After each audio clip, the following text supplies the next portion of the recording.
noastră. Dacă fiecare își pune parte, atunci avem totalitate de plinătate. Fiecare ați adus ceva pe inimile voastre. O scurtă rugăciune, o laudă, un cântec. Și spune asta. Și mulțumiri i-ai adus. Pentru că a făcut lucruri bune cu tine săptămâna asta. Te-a salvat din dificultăți.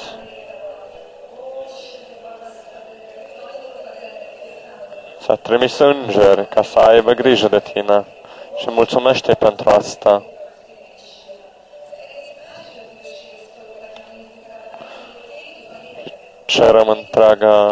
Cerem mântuire pentru întreaga Asie.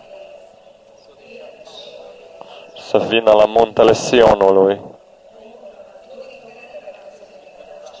Îți mulțumim pentru ungere de vindecare în oase, în ochi, în ligamente. Îți mulțumim că vei realiza reconstruiri multe în ziua de azi. Ne punem mâinile asupra batistelor pentru că este scris că credincioșii vor fi urmați de semne și prin punerea mâinilor pe aceste obiecte, putere sfântă va intra în acestea și mustrăm toate bolile, problemele, dificultățile și acestea vor părăsi trupurile și viețile și voința ta se va manifesta în viețile oamenilor care intră în contact cu aceste obiecte. Pentru că Tu ești Cel care înfăptuiești toate, Doamne. În noi care ne-am predat Ție, care ne-am predat scopurilor Tale Sfinte, uncii Tale Sfinte. Îți mulțumim, te binecuvântăm și binecuvântat este în numele Lui, binecuvântat. Și vreau să salutăm echipa de laudă cu Berații Cama, Fabian Atila și soțiile, cele două. De mult nu i-am mai auzit în această formație și am dorit deja de ceva vreme să cântăm, să ne conducă ei în laudă. Și le dorim să crească din glorie în glorie. Și sunt slujbe mari de pastori și evangeliști. Și vă mulțumim foarte mult.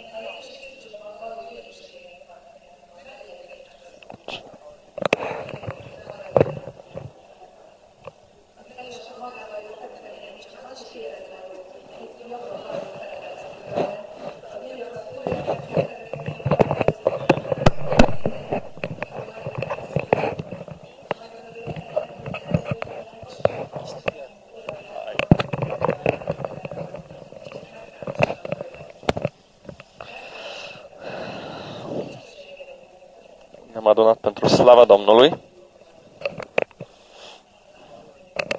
Binecuvântat să fie numele Lui.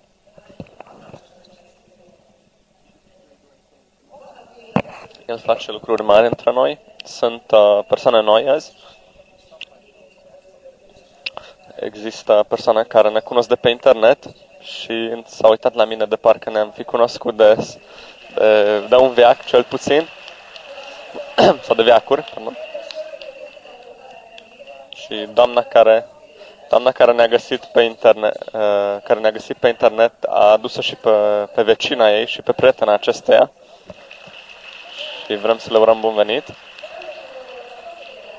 Imediat s-a gândit și la vecina ei, că nu numai ei va fi bine dacă va fi aici, ci și vecina ei.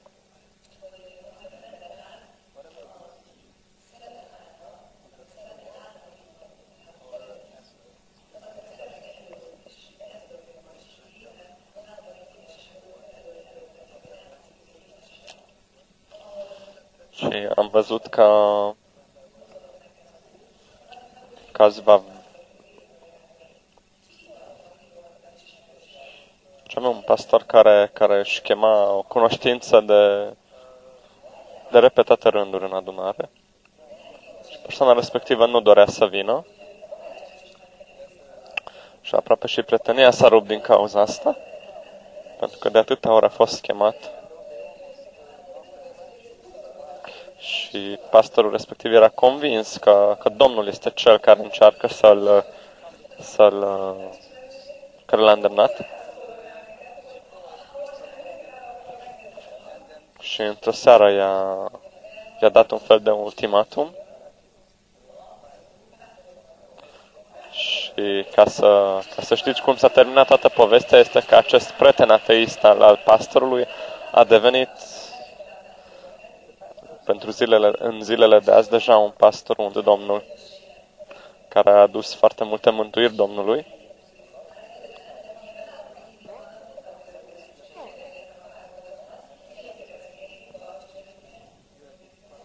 Și până în termin, ceea ce mai vreau să vă spun, o să vă rog, o să le rog să vină în față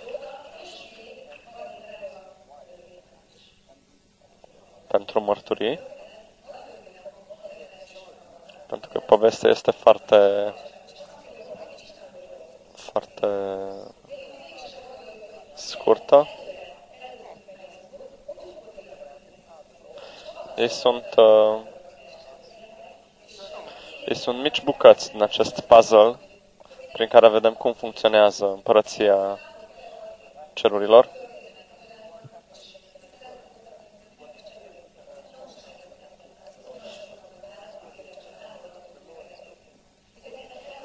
Și Domnul așteaptă foarte multe persoane pe care numai voi veți putea cu care numai voi puteți să intrați în contact.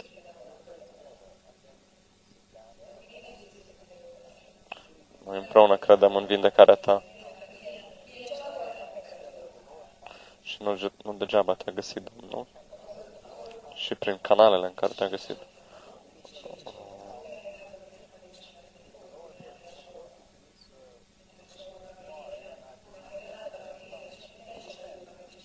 Cred că vei putea sta aici și eu te-am văzut. Că vei răspândi bunătatea Domnului pe picioarele tale.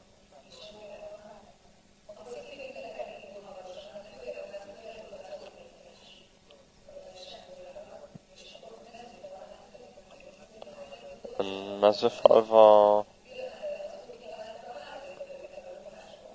vor începe o adunare în curând, împreună cu Shandor.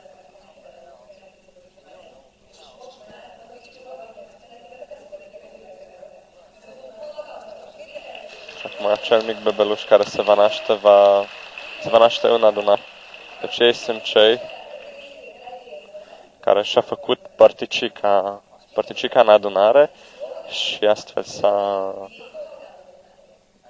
și vedeți 4 slujbe între ei. Și Vilma este cu noi aici.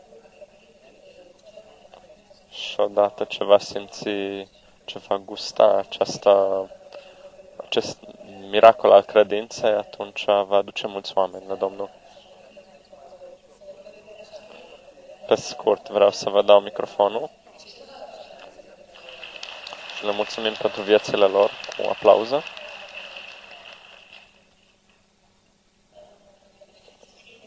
Este într-adevăr o surpriză mare pentru noi că suntem aici în față, dar suntem foarte bucuroși. Pentru că este o victorie imens, uriașă. Foarte mult, nu știu, am avut o viață foarte grea, cu foarte multe drame. Și de multe ori n-am știut cum va fi ziua de mâine. Și când pastorul nostru ne-a uns în ziua de Rusalii, așa ne-am întors că vom crea o adunare și va fi o adunare de bucurie.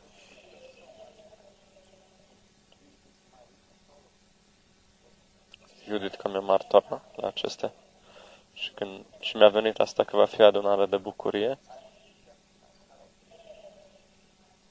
Și cei care sunt membrii adunărilor noastre Știu foarte bine că vorbim foarte des de bucurie, că nu este vorba doar de un sentiment.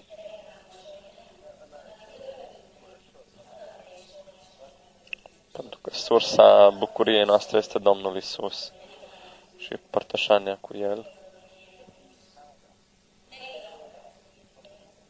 Ne-a mângâiat inimile și ne-a dat așa puteri prin care simțim că întunericul nu poate sta.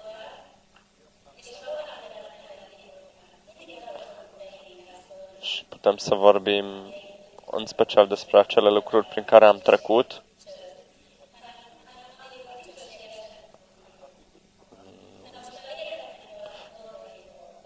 În ceea ce privește lucrurile spirituale, pot să vă spun foarte multe despre probele de despre vindecările prin care am avut loc, am trecut.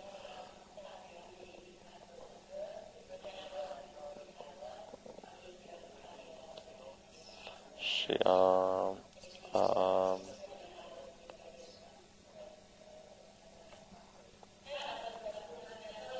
îi mulțumim Domnului că îi găsește pe cei pe care vrea să-i găsească.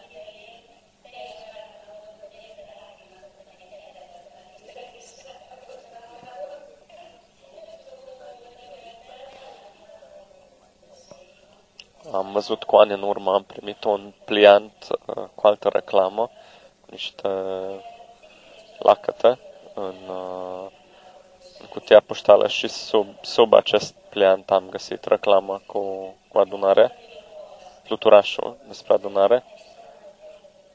Și am intrat atunci în adunare și de atunci a început un timp, o colaborare foarte fructuoasă și binecuvântată cu Domnul și cu această adunare.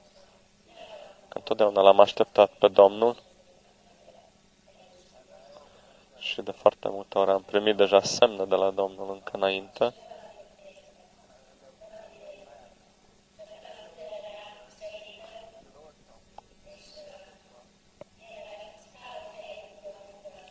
Și acum pot să slujesc deja în 3 locuri diferite.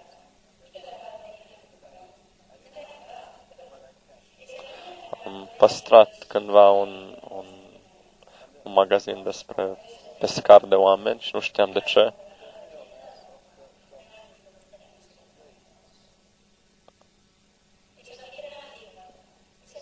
Și cei care mi-au fost încredințat, toți trebuie să ne găsim locul și acele persoane unde ne simțim acasă și cât de mult suntem conduși de Domnul. Vreau să vă mai spun asta. Mă grăbeam la una din slujbele din Becașmedier și toate băncile erau pline și eram pe la ultimele și am simțit deodată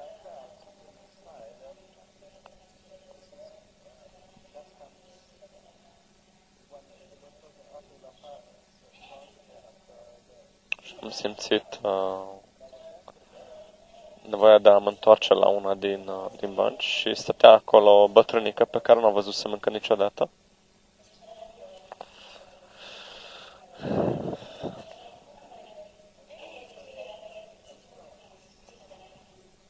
Și i-am spus că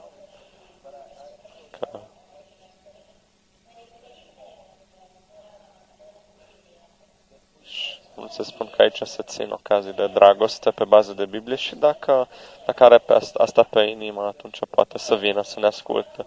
Și cum am spus asta, bătrânica s-a ridicat, m-a îmbrățișat și a spus că aceasta este Biserica Dragostea lui Isus.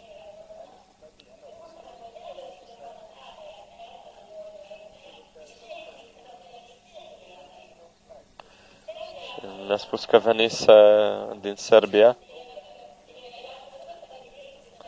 și de 20 de ani merge la slujbele adunării de acolo din Cașmeder.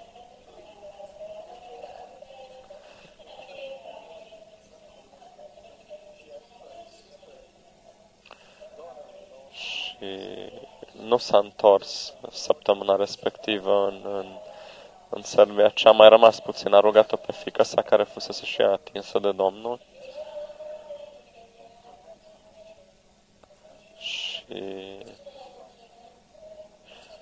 Și fiul ei umblă deja de 2 ani în adunare.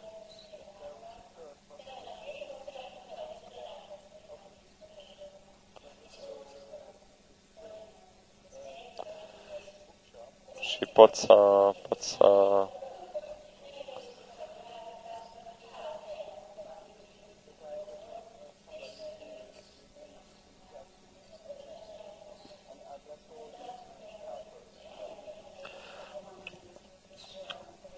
am și perechea mea îl slujește pe Domnul în 3 locații diferite.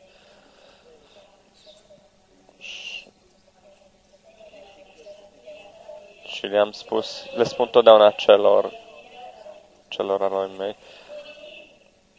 le spun de fiecare dată ca să se întindă după ce e mai bun.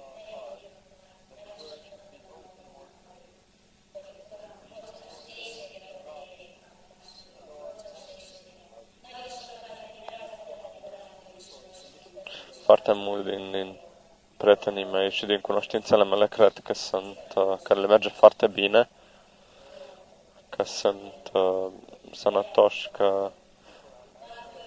și întotdeauna mă rog ca Domnul să le deschidă ochii, ca să aibă acea foamete pe inimă, ca să-L cunoască pe El. Și fiți semănători, fiți pescari de oameni. Pentru că ce s-a întâmplat când Iisus și-a găsit apostolii, ce au făcut? Au prins pești până atunci și după aceea ce s-a întâmplat? În întreaga viață a lor de după aia au pescuit oameni, au prins oameni.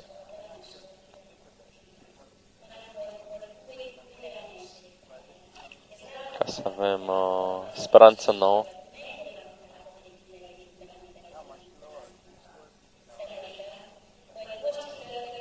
Și acum, joia, după sora noastră din Serbia, am avut o doamnă care a venit din Kenya.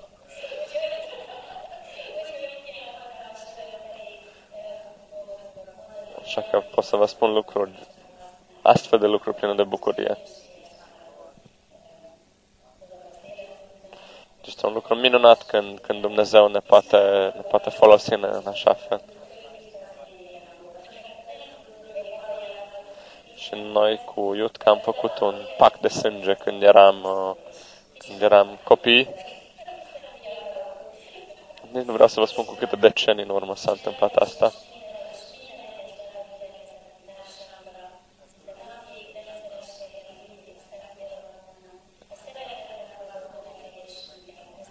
Și spun diferite mărturii și rugăciuni pentru fiecare membru din adunare și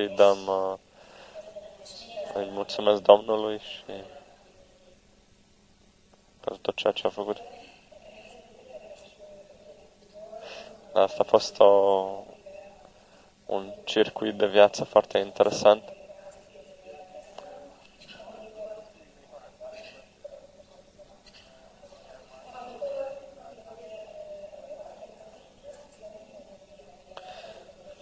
Cred că se întâmplă cu fiecare din noi, că se întâmplă des lucruri care nu putem să le discutăm nici măcar cu noi înșine. Era un lucru pe care îl știa ea și pe care eu nu înțelegeam că dacă Dumnezeu e așa de bun, de ce s-a întâmplat acest lucru cu mine? Și mi-a scris timp îndelungat e-mail-uri cu versete și m-a chemat și mi-a spus și eu eram dârză și nu vreau să cedez și m-a chemat într-o noapte Și dormeam și mi-a spus Judith că dragă,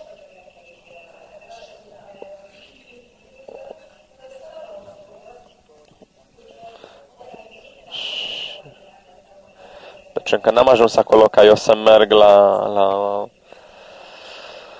în adunare, dar a venit cu pastora de atunci, cu doamna Horvaterico, și am spus rugăciune de mântuire.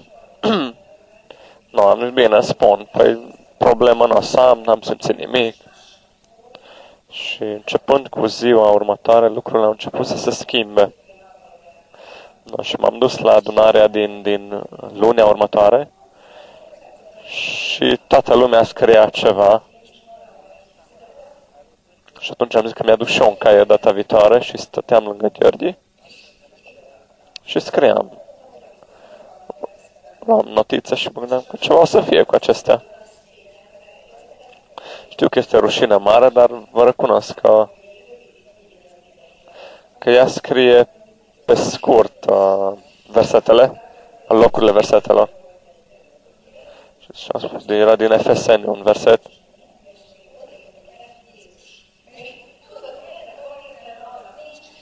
Și eu mi-am notat F. Isus. Fonetică maghiară. Și mi-am dat seama după aceea că eu nu înțelegeam ceva. Și a venit învățăturile despre Duhul Sfânt și mă gândeam, ce e Duhul Sfânt? Și că este în noi. Wow, mă gândeam, nici n-am observat asta. Dar nu-l văd, nu-l simțeam. Am zis că bun, o să încerc. Am mers la plimbare cu câinele meu și bine că nu a fost nimeni pe stradă, că poate s-ar fi gândit că sunt mai ciudată. Și am întrebat, i-am spus, Duhul Sfânt, dacă ești aici, arată-mi-te. Și de parcă aș fi fost electrocutată, m-am speriat. Și asta acum ce e? Și apoi mi-am amintit că poate să fie numai eu și am zis, dacă ești tu Duhul Sfânt, atunci arată-te din nou. Și atunci din nou. Și acum, dacă deja l-am primit, dacă este în mine, dacă l-am întâlnit, atunci trebuie să-l utilizez la maxim. Poate nu era un lucru frumos, dar în ziua de azi consider deja natural acest lucru. Și deja am ajuns acolo că Domnul mă poate conduce în așa fel încât nu trebuie să fac nimic. Trebuie să mă predau complet lui.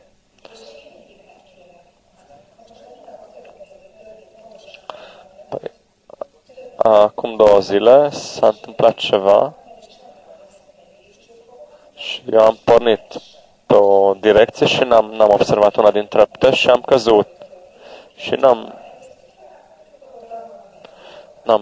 n-am sesizat ce s-a întâmplat și ceilalți m-au întrebat cum am putut să cad în așa încet. Și fiica mea a zis, pe da cum? Pe da sigur, am fost îngerii cu ea, eu n-am văzut și nu mi s-a întâmplat nimic. Și am mers mai departe. Și sunt foarte recunoscător Domnului că m-a găsit și că a avut răbdare cu mine și îl iubesc din toată inima. Și încerc să-i fiu pe plac. Și încerc să fac tot pentru asta. Uitându-mă ce există în realitate și cum pot să le aduc ajutor din asta. Și cum să ajut oamenii în așa fel încât să nu le fie o greutate.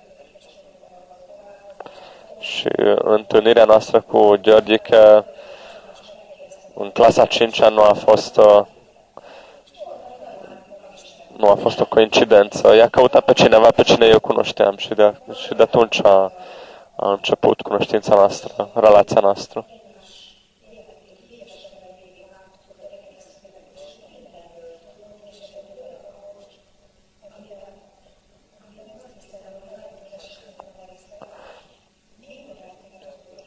Și putem să discutăm tot ce vrem și putem să avem încredere maximală în celălalt și este o o siguranță foarte mare pentru noi și dacă nu vorbim timp de 3 zile și atunci știm că totul este în regulă. Și legat de Shani și ceilalți, legat de Shani și soția lui, deci am văzut pe el că dorește să-L cunoască pe Domnul și el a crescut foarte repede în Domnul. El era poștaș și putea să conducă mulți la Domnul, chiar și dacă vrea sau dacă nu. Și când am făcut cunoștință cu Joka, am fost foarte bucuroasă că putea fi educată, era deschisă, și despre Vilma doar atât că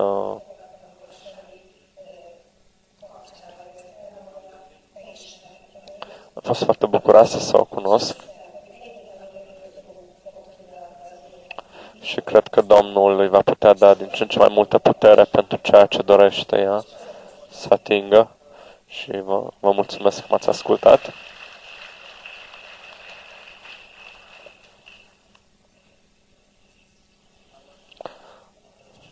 Vă salut în numele Domnului Iisus Hristos. Cred că doamnele dinaintea mea au spus deja tot. M-am întâlnit în 2009 cu Judith și am sunat la ea ca și poștaș și de atunci am văzut strălucirea Domnului. În 2012 am primit familie și stă aici lângă mine, soția mea. Și totul este în așa fel în Domnul, precum trebuie să fie. Eu merg pe drum și ce mi-arată El, asta fac eu. Mi-a dat o locuință nouă, o casă nouă. Ne mutăm la Mezoefalva. Am putut să-mi schimb locurile de muncă, deci nu trebuie să fac practic nimic, ci numai să merg înainte și să-i urmez îndrumarea. În ianuarie mi se rupsese glezna și Domnul m-a vindecat minunat. Elisabeta a spus că era ungere de vindecare în glezna stânga. Și luni am uitat să merg la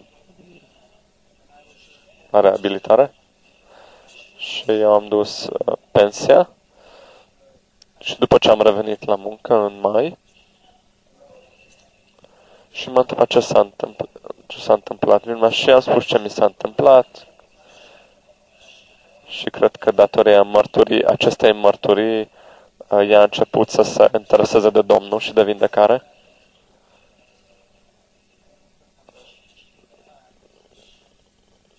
Și în septembrie am putut să aducem pe Vilma, care este vindecată și este în stare perfectă. Vă mulțumesc!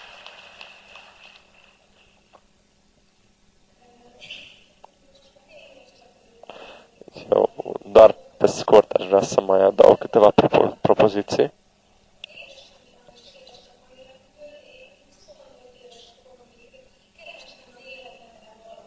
Deci până la vârsta de 25 de ani, fără părinți, eu am căutat ceva în viața mea. Nu, poate nu locul meu, pentru că existau locuri la care umbla și aveam relații cu oameni, dar când m-am întâlnit cu Shandor acum 4 ani, atunci am simțit că am găsit ceea ce căutam. Și nici n-am înțeles de ce am rămas lângă el, pentru că nu am avut motiv să fac asta. Deci n-am avut niciun motiv rațional, dar am simțit în inimă că trebuie să rămân lângă el. Și fiecare situație și circumstanță era împotriva acestea. Și pot spune tinerilor că tot timpul îmi spun că mi-au spălat creierul și eu pot să le spun la asta, da, poate l-au spălat, dar nu asta este important, pentru că nu din cap trăiești, ci din inimă. Slavă Domnului!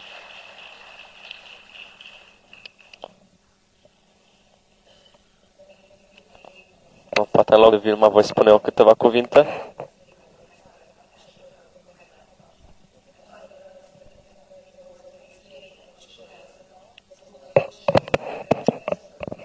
Deja din prima clipă când am văzut, am simțit dragostea Domnului și de când am văzut-o, eram sigur că Domnul o va ridica din scaunul cu rotile și deja din prima, deja cu prima ocazie a fost vindecată de o durere foarte puternică care este prezență permanentă.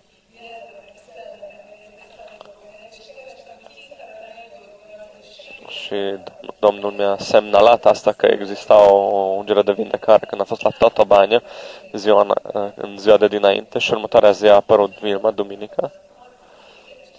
Și atunci a avut o problemă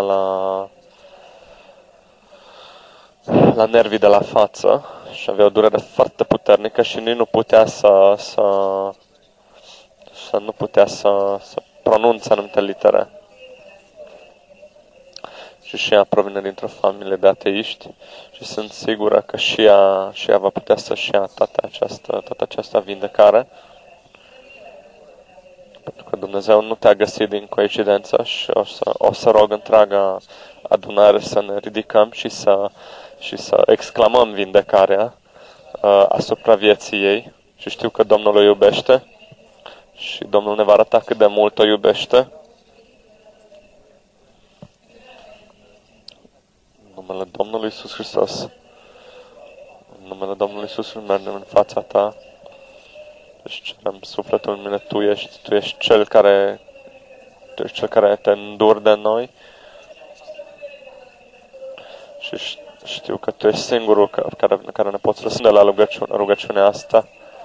Și îți cerem ca să-ți pornească inima asupra vieții ei, pe care o iubești atât de mult încât ai adus-o aici între noi, în împărăția ta. Știu că doar tu poți să completezi lipsurile credinței noastre.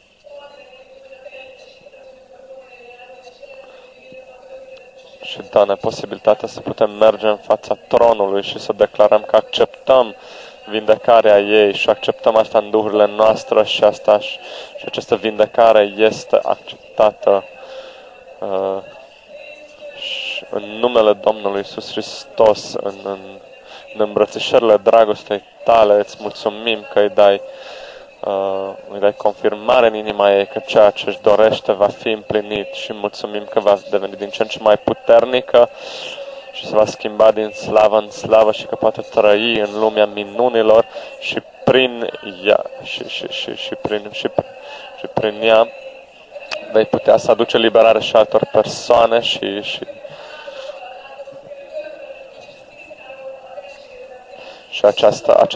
această boală, scleroza multiplă, va dispărea din viața ei, este nimicită și îți mulțumim că ai realizat asta în Domnul nostru Iisus Hristos și te binecuvântăm pentru asta, Doamne, în numele Domnului Iisus. Îți mulțumim că o îmbărbătezi în asta și îți mulțumim că în adunare ea este sprijinită de multe mâini și îți mulțumim, Doamne, în numele Domnului Iisus Hristos. În Tine umblăm, trăim, Doamne, și vă mulțumesc pentru credința voastră și trebuie să fim atenți cu cei care ne sunt aduși de Domnul. Acum te ridici și te aplaudăm în numele Domnului Iisus Hristos. Și binecuvântat este în numele Lui. Începând de azi vei fi în rugăciunile noastre.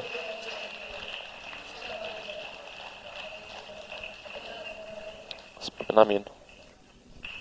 Vă mulțumesc mult. Amin.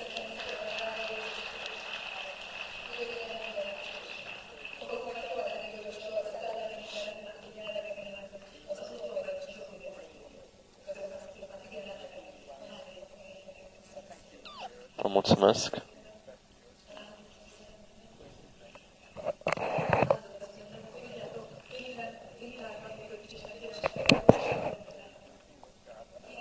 Știți că totul funcționează prin credință în împărăție și știți că credința funcționează doar prin dragoste.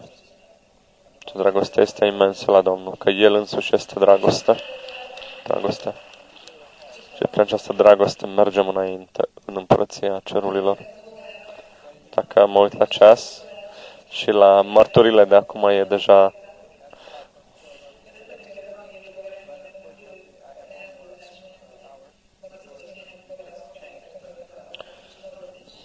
mai avem puțin timp.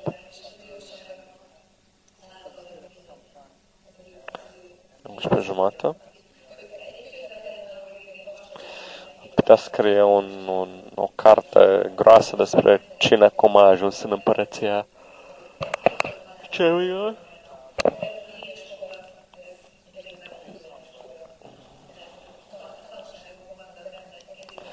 Dar aceste 4 persoane sunt o poveste foarte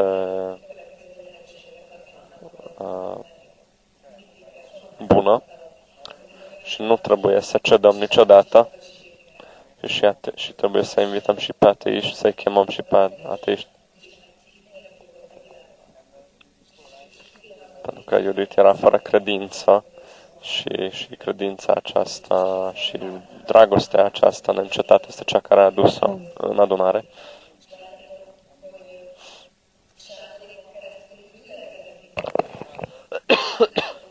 Și prin Shandor pornește acum, va porni acum o adunare nouă în Mezefava.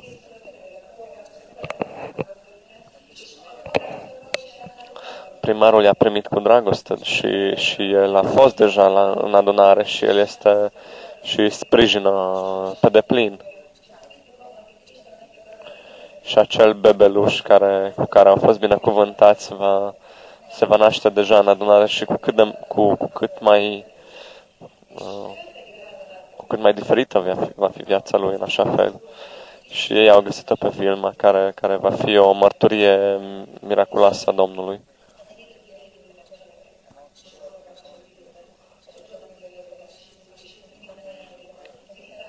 Și în datorită cuvântului, cu siguranță va fi. Și eu am văzut deja persoane ridicându-se din scleroză multiplă, din scaun cu rotile, care au fost de mai multă vreme în scaun decât ai fost tu. Și toți au ieșit după ea. Și am crezut că cuiva i-au furat geanta sau pormoneu. Pentru că toată lumea a ieșit la slujba respectivă.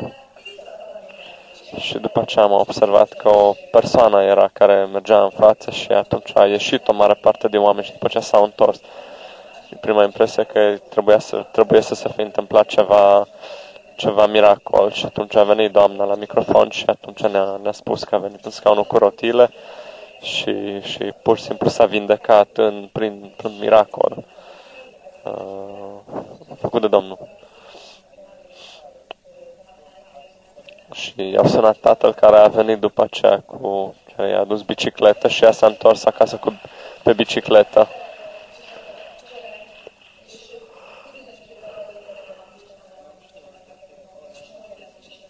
Sunt sigur că fiecare din evangheliști a văzut deja diferite minuni.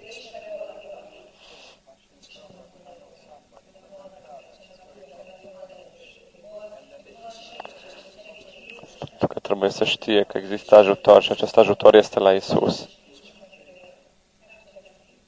Și Isus face asta la toți, pentru că a plătit prețul pentru asta. Și împărăția Domnului este glorioasă. Nu facem mărturii de obicei, dar am vrut ca să auziți asta. Dar dacă nu vă grăbiți, vrem să rămânem cu voi mai puțin. Să mai rămânem puțin cu voi.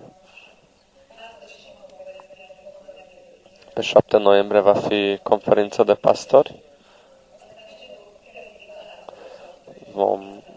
La Chețel va avea loc o întâlnire dintre creștini și evrei.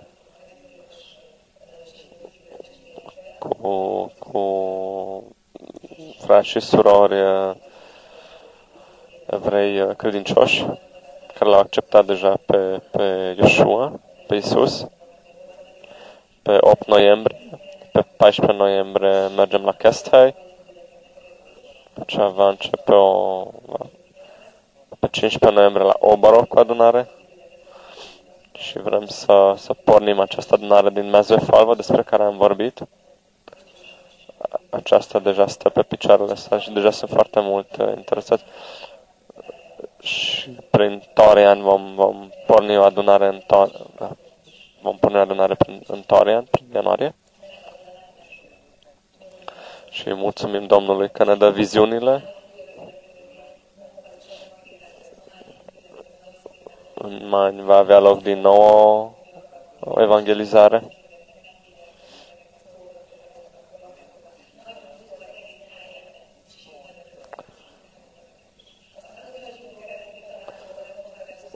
Pe 21 noiembrie vom avea aici în sala asta o întrunire creștino-iudaică care va fi culminată de un concert în care vor cânta psalmi în ebraică și vă invit cu drag.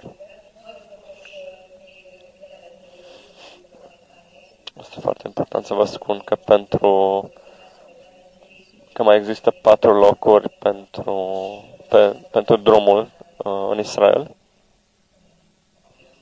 pentru călătoria în Israel.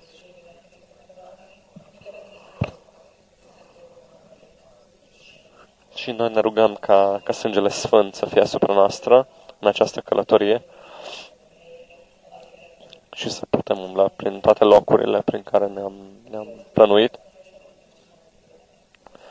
Vreau să aud că Domnul este bun. Cât sunteți persoanele noi care sunteți azi pentru prima oară? Sunt foarte bucuroasă pentru asta, să-i mulțumim Domnului prin aplaudă. Să nu uităm că în viața fiecăruia dintre noi am avut o primă ocazie, o primă dată.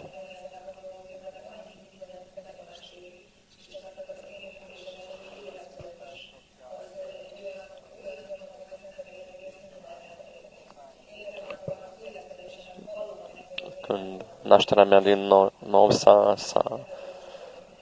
îndeplinit, în ciuda faptului că eu umblam deja de luni întregi și eu tot timpul de ce să mai spun eu rugăciunea asta, că oricum n-am nevoie de ea.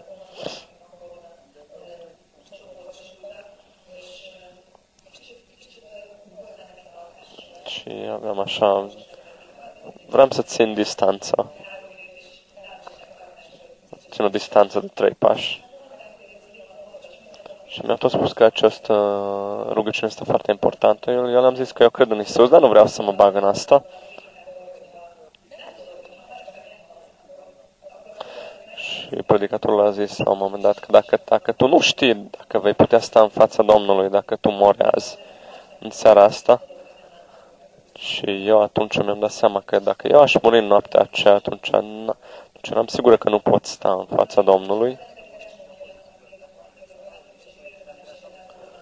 Și până când nu am realizat asta,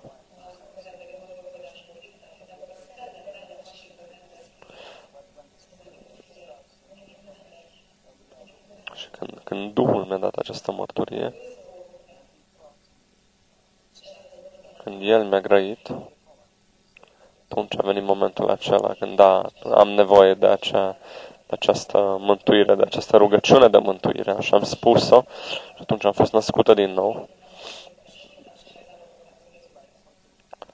Și aș putea să spun că am ajuns într-o stare fără greutate.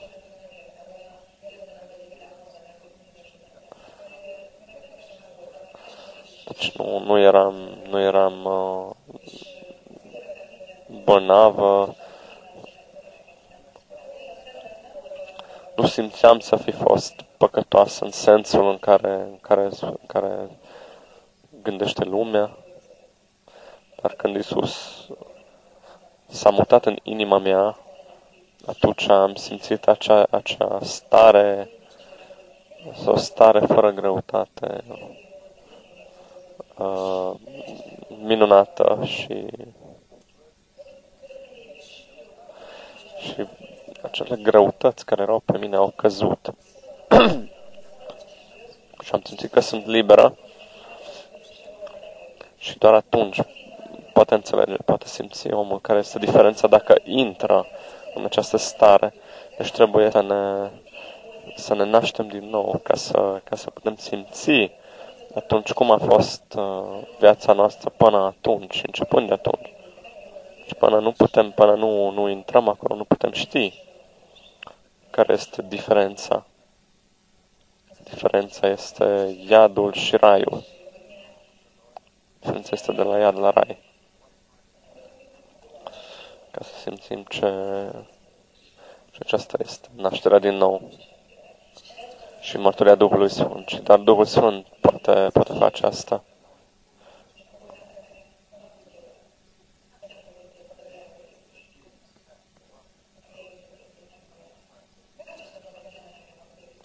Și nu știu dacă trebuie să predicați sau nu. E așa de diferită toată atmosfera decât la ce mă așteptam.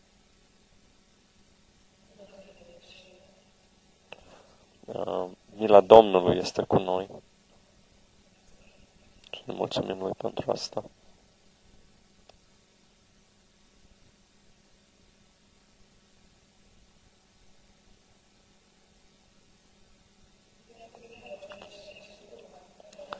Știți că câteodată este bine să fim în liniște în Domnul. Să nu spunem nimic. Binecuvântat să fie El. Binecuvântat să fie El. Să ne împlinim cu El. Asta este bun în viața noastră când suntem împliniți cu El. Să ne rugăm în limbi.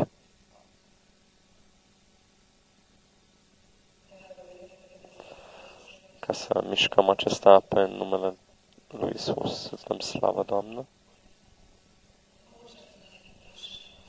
Hozanna să fie în înălțime, aleluia.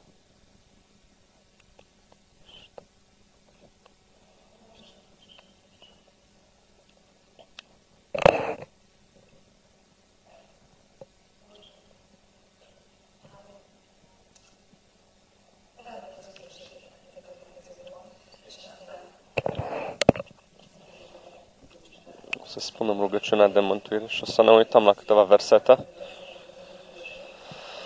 Pentru cei noi este foarte important ca această mântuire să fie în inimile noastre, această naștere din nou. Iisus spune că El este calea, dreptatea și adevărul și nu există altă cale către El spre Tatăl decât El. Și dacă ar fi existat altă cale, atunci nu ar fi trebuit să-L trimită ca să moară. Iisus a plătit un preț imens pentru asta.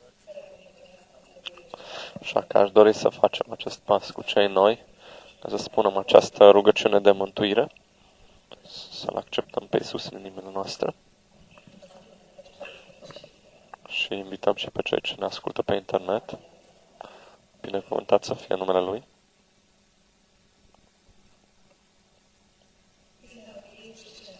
Cred că Iisus este Fiul lui Dumnezeu. Cred că Iisus a murit pentru păcatele mele, după învățătura Bibliei. Cred că Iisus a înviat din morți pentru mântuirea mea. Te rog, Iisuse, fii Domnul meu, fii Mântuitorul meu, fii Vindecătorul meu. Iisus, Tu ești Domnul meu. Iisus, Tu ești Mântuitorul meu. Iisus, Tu ești Vindecătorul meu. Eu sunt mântuit. Am viață veșnică în Iisus. Pentru că m-am născut din nou în Hristos. Sângele Lui Sfânt m-a curățat de toate păcatele. în veci în veci. Amin. Amin. Vă salutăm în împărăție. Vă urăm bun venit. Și la sfârșitul slujbei o să vă rog să spunem o altă rugăciune.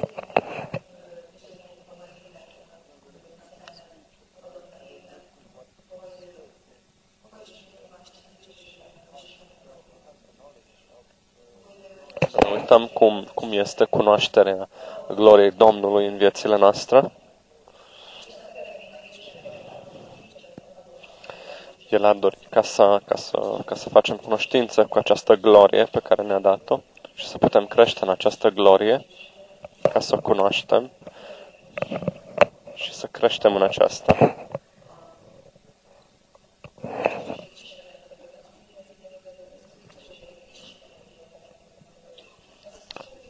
Cum este scris ca pământul se va împlini de cunoașterea gloriei slavei Lui.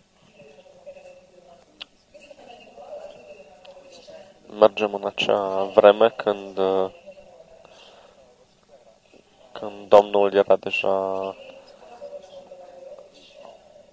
Când Domnului s-a făcut deja destul de robia poporului său și le-a promis că îi va scoate prin semne și miracole imense și îi va duce pe pământul promis, în Canaan, și l-a ales pe Moise ca și conducătorul lor, a cărui el a trebuit să meargă la Faraon și trebuia să-i atragă atenția ca să-i dea drumul poporului lui. Și Faraonul ar fi avut autoritatea ca să-l omoare pe Moise. Și nu numai Moise a mers acolo, ci și Domnul a fost cu el. Și i-a dat miracole și semne. Și Egiptul a primit 10 lovituri, pentru că nu a vrut să libereze poporul Israelului. Și după fiecare lovitură, Faraonul parcă i-ar fi lăsat și după aceea a venit o lovitură, încă o lovitură și 10 astfel de urgii a avut loc. Și după ultima lovitură, Faraonul i-a dat drumul poporului.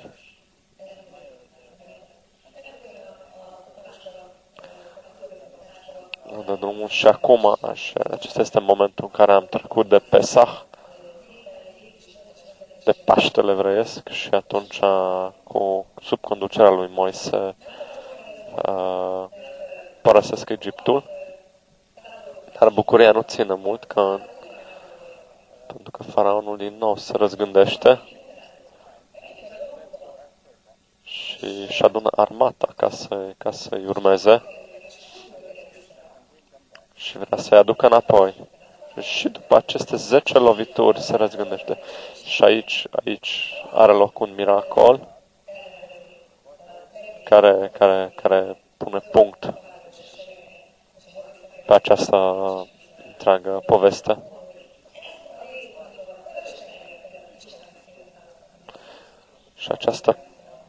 Și ne vom uita la această parte în care în care are loc miracolul de la Marea Roșie.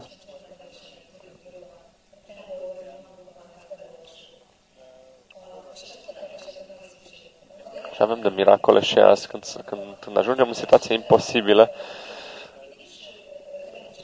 când lumea fizică ne spune că nu există soluție, nu există posibilitate, când nu știm cum vom merge mai departe, sunt situații care par imposibile.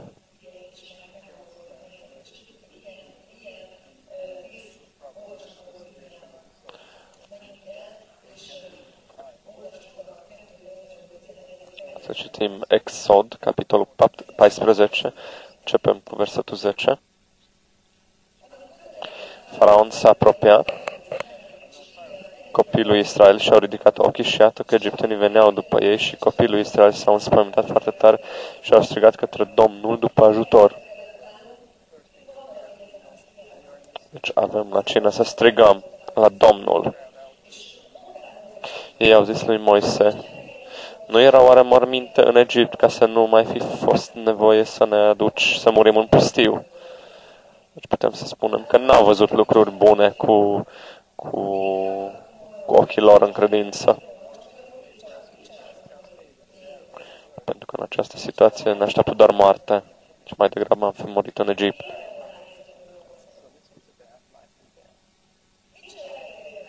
Ce ne-ai făcut de ne-ai scos din Egipt?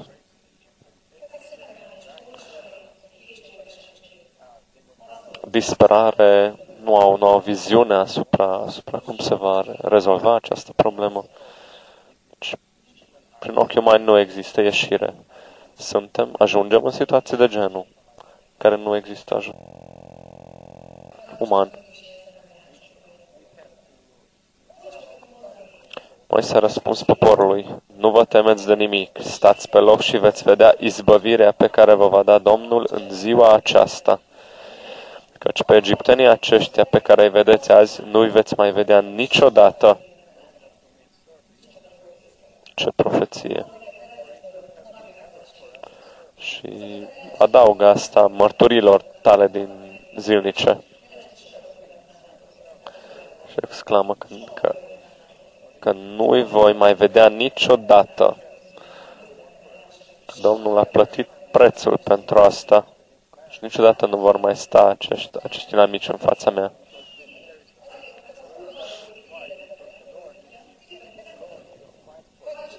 Domnul se va lupta pentru voi, dar voi stați liniștiți. Deci o situație fără speranță. Deci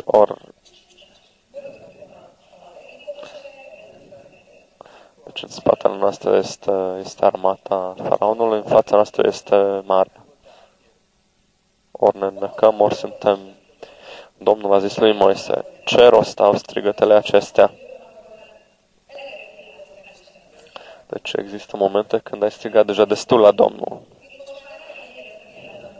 Deci nu mai trebuie să strigi încă o dată.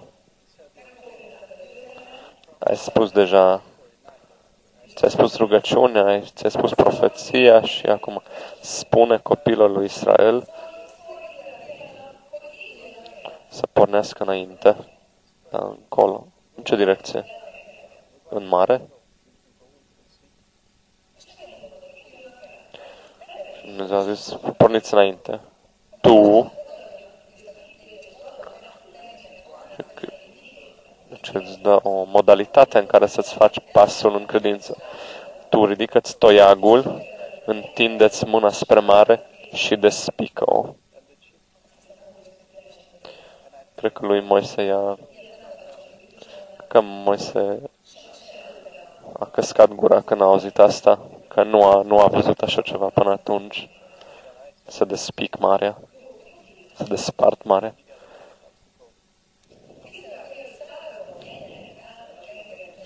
Și copilul Israel vor trece prin mijlocul mării ca pe uscat.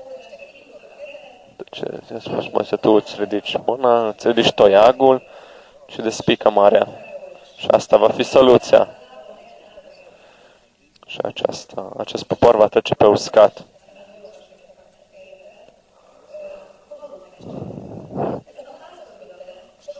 Și Moise a făcut asta. Mulți spun că acesta era toiagul despre care citisem anterior.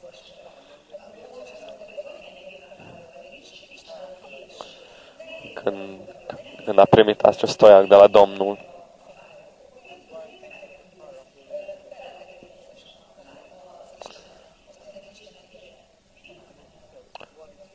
Și când l-a întrebat ce are la el,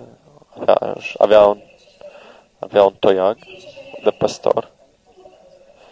Și spuse să-ți arunce toiagul la pământ, care s-a transformat într-un șarpe. A spus acum, ia-l de coadă și ridică-l. Și din nou a devenit toiag. Și ce îi dai Domnului, ceea ce poți să duci în fața Lui, va primi putere divină, va fi unsă. Și cu asta și-a îndeplinit miracolele. Miracole făcute cu ceea ce era uns de Dumnezeu. Și astfel poporul a trecut pe uscat. Mulți spun că era atât de joasă mare că au putut trece liniștit. Dacă ar fi fost așa, problema ar fi fost în următoarea parte, când armata egipteană este înnecată în mare.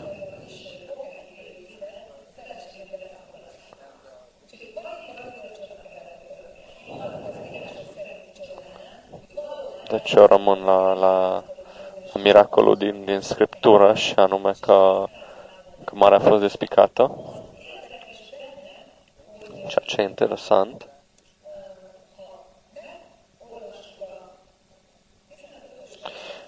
Dacă citim versetul 15, Domnul a zis lui Moise: ce rost au strigătele acestea? Deci nu te mai uita la mine, că de fapt soluția este la tine. Spune copilul lui Israel să se pornească înainte. Deci când nu vezi încă soluția, dar știi că Dumnezeu te va ajuta, trebuie să faci primul pas. Și acesta va aduce miracolul. Să pornească. Că dacă ai viziune, atunci trebuie să pornești. Acesta este pasul de credință. Versetul 21.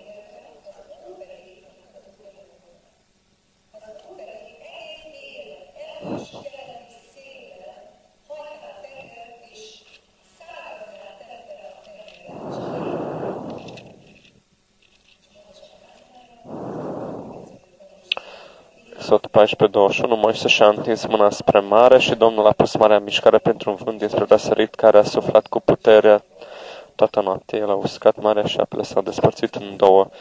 Și unde am mai vorbit despre această mișcare printr-un vânt puternic?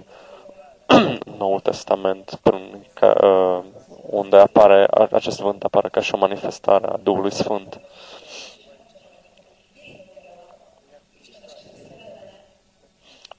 Și trebuie să avem încredere că Domnul și Duhul Lui va mătura inamicul din fața noastră.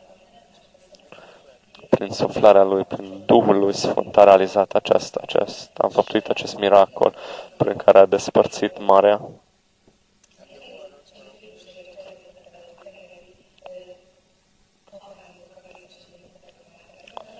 Deci ei au putut fi martori ai unui acvariu miraculos pe ambele părți, cum au trecut prin mare. Și odată ce egiptenii au mers după ei,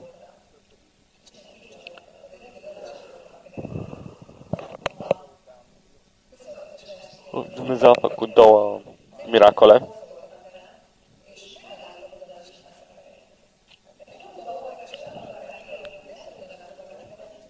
Le-a încetinit carele.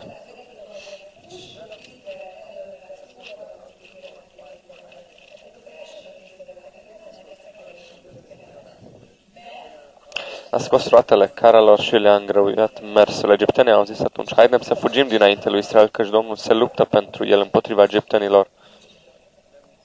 Și Domnul a zis lui Moise: întindeți mâna spre mare și apele o să se întoarcă peste egipteni, peste carele lor și peste călăreții lor.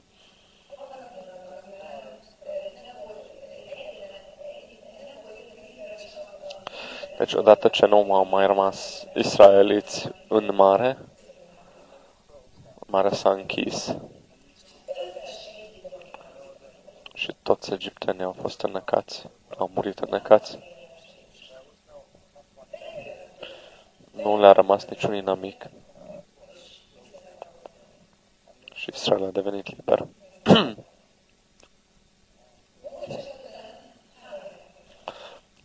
Moise spune o cântare de mulțumire în capitolul 15. Acea bucurie pe care a trăit atunci poporul. Este un cântec minunat.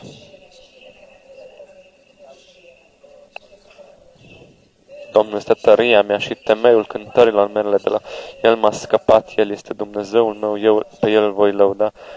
El este Dumnezeul Tatălui meu, pe El îl voi preamări. Domnul este un războinic videaz, numele Lui este Domnul.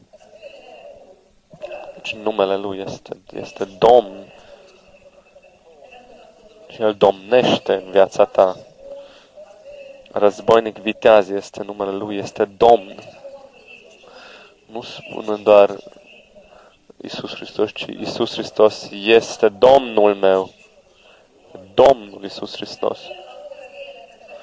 Pentru că este Domnul, este Domn asupra vieții tale, este Domnul vieții tale și trebuie să-L faci domnitor în viața ta și altfel nu poate fi decât cum a orânduit El.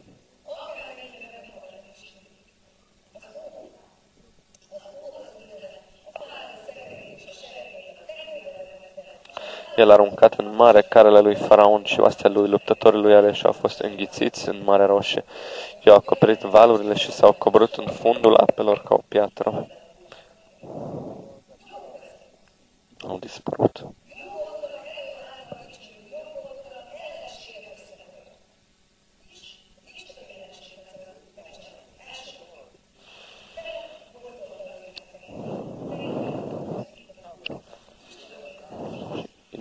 Inamicul nu mai există. Cine este ca tine între Dumnezei, Doamne? Cine este ca tine minunat în sfințenie, bogat în fapte de laudă și făcător de minuni? Este unul din versetele mele preferate. Pentru că Dumnezeu se așteaptă ca să-i spui că nu există altcineva asemănător Lui. Nu există nimeni care să-ți asemene. Cine este ca tine între Dumnezei, Doamne?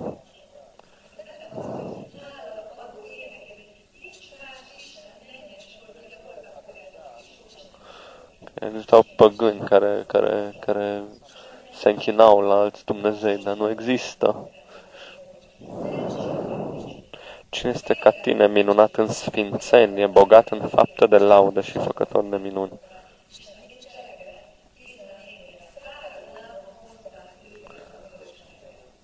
Și popoarele cu siguranță au simțit frică când au auzit ce a făcut Dumnezeu cu evrei, cu israeliții. Prin îndurarea ta, tu ai călăuzit și ai izbăvit pe poporul acesta, iar prin puterea ta îl îndrepți spre locașul sfințeniei tale. Tema de casă este să citiți aceste capitole 14-15 și, în general, aceste părți. Și a urmat după aceea o călătorie de 40 de ani cu foarte multe dificultăți, foarte multe probe. Mană care a căzut din cer.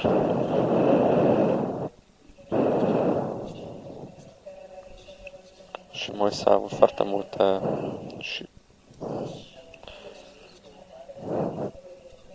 trec acești 40 de ani și Moise nu poate intra în pământul făgăduinței și Iosua este cel care va fi urmașul lui Moise, conducătorul.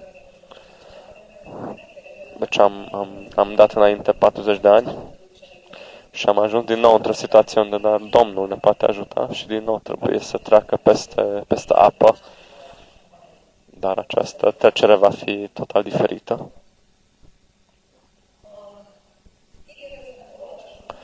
Și versetele pe care le vom citi. Iosua, capitolul 1, primele versete. După moartea lui Moise, robul Domnului, Domnul a zis lui Iosua, fiul lui Nun, slujitorul lui Moise, robul meu Moise a murit. Acum scoală-te, treci Iordanul acesta. Nu există încă poduri. Din nou trebuia să treacă peste ape. Nici elicoptere, nici avioane, nimic.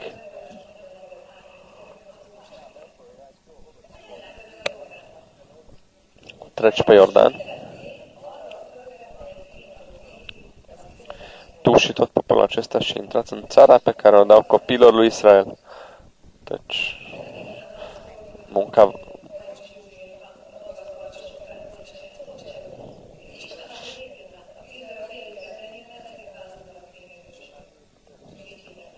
Deci atenția era asupra copilor lui Israel, nu asupra lui Iosua. Iosua a fost ales ca copilul lui Israel să intre. Orice loc pe care îl va călca talpa piciorului vostru, vi-l dau, cum am spus lui Moise.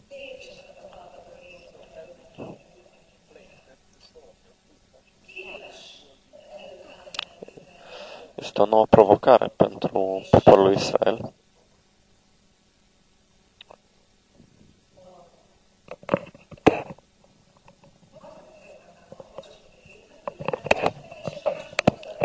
Sărim la capitolul 3. Și Iosua primește o îndrumare total diferită. În cazul lui Moise era ridică-ți toiagul,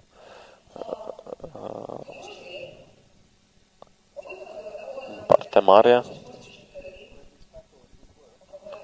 Dacă Iosua ar fi crezut că această metodă va funcționa și aici, atunci ar fi dat de probleme.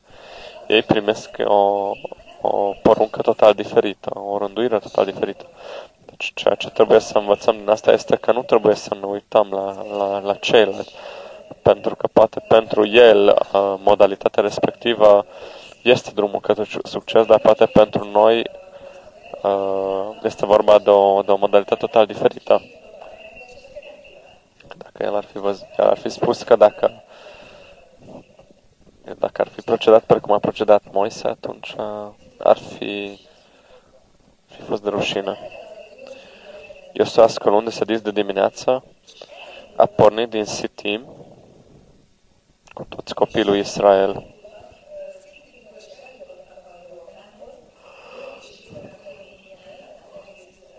Au ajuns la Iordan și au rămas acolo peste noapte înainte de a trece. După 3 zile, căpetenile oștii au trecut prin tabără și au dat poporului următoarea poruncă. Și să vedem ce le dă acum Domnul. Când veți vedea chivotul legământului Domnului Dumnezeului vostru, deci nu e vorba de toiagul lui Moise, ci de chivotul legământului pe care l-a primit poporul.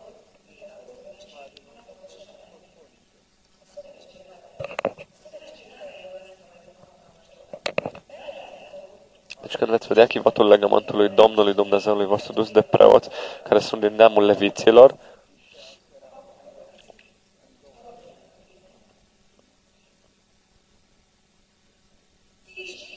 să plecați din locul în care sunteți și să porniți după el.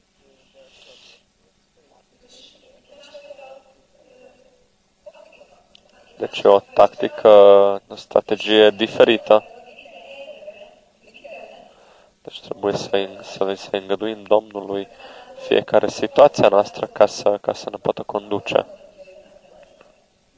Că dacă nu vedem o rânduire de la Domnul, atunci vom umbla ca niște orbi. Dar între voi și el să fie o depărtare de aproape 2000 de coți, să nu vă apropiați de el. El vă va arăta drumul pe care trebuie să-l urmați, căci n-ați mai trecut pe drumul acesta.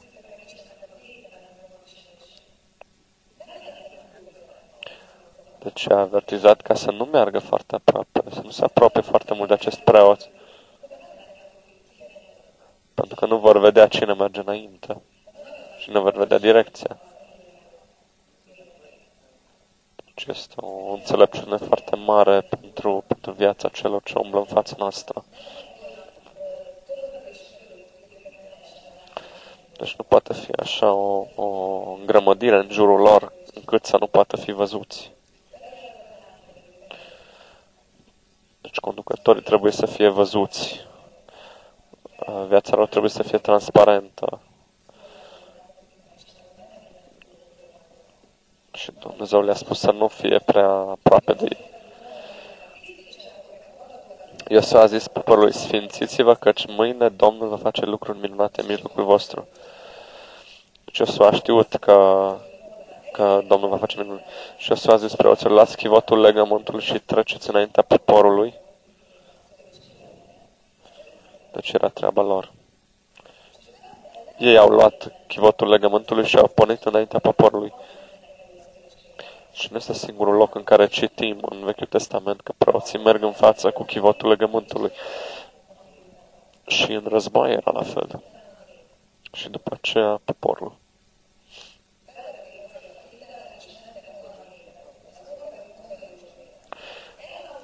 Domnul a zis lui Iosua, astăzi voi începe să te înalți înaintea întregului Israel, ca să știe că voi fi cu tine cum am fost cu Moise.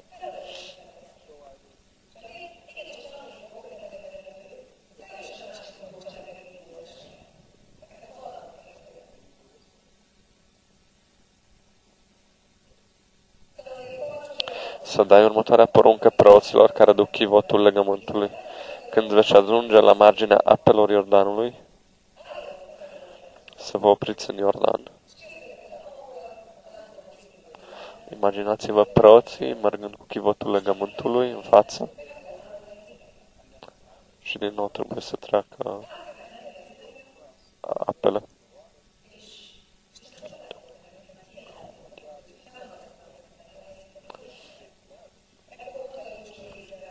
Iosua a zis copilului Israel, apropiați-vă și ascultați cuvintele Domnului Dumnezeului vostru. Iosua a zis, prin aceasta veți cunoaște că Dumnezeul cel viu este în mijlocul vostru și că va izgoni înaintea voastră pe cananiți, pe hetiți, pe heviți, pe fereziți, pe girgaziți, pe amoriți și pe iebuizi,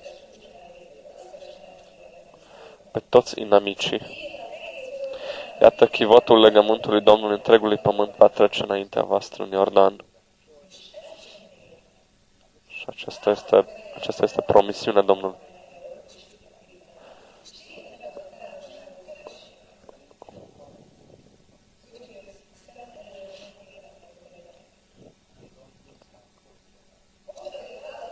Cum las 12 bărbați din semințele lui Israel, câte un bărbat din fiecare seminție, și de îndată ce preoții care duc chivotul Domnului Dumnezeului întregului pământ vor pune talpa piciorului în apele Iordanului,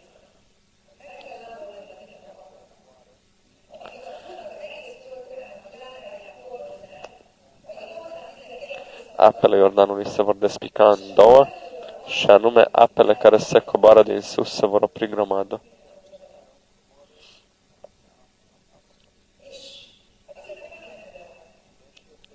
Și apele din nou se opresc. Deci cele care vin direcția de curgere și care vin din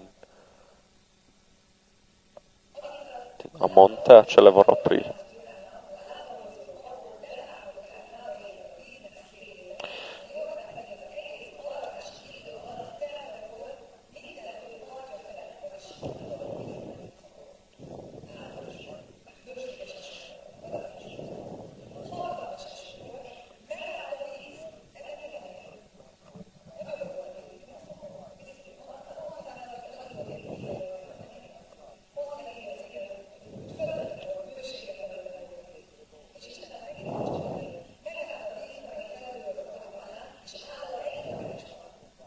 Apa s-a oprit.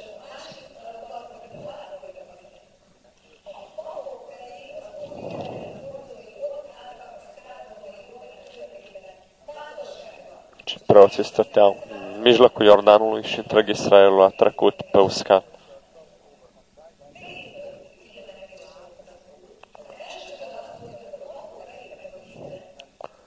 Deci primul miracol era că în momentul în care au pășit în apă preoții, atunci ei au pășit pe uscat.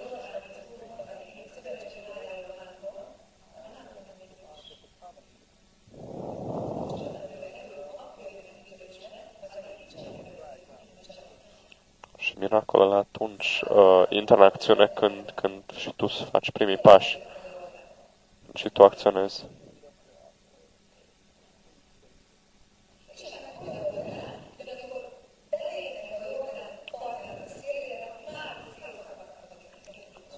Deci în momentul în care au pășit în apă, deja apele s-au despicat.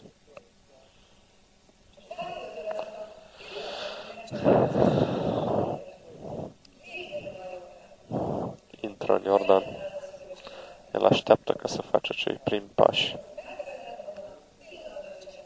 Și când face acest lucru, atunci el imediat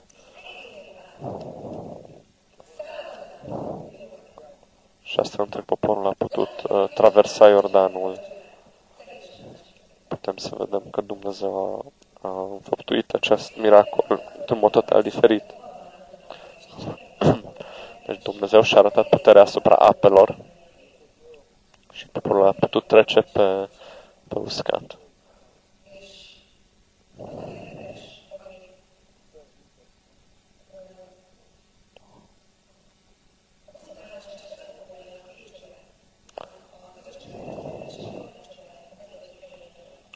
Și capitolul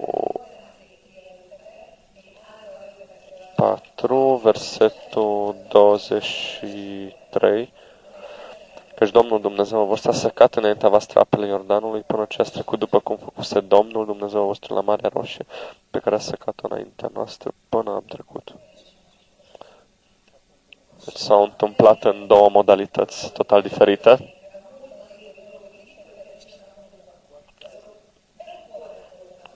Și nu permite ca modurile în care s-au întâmplat lucrurile în trecut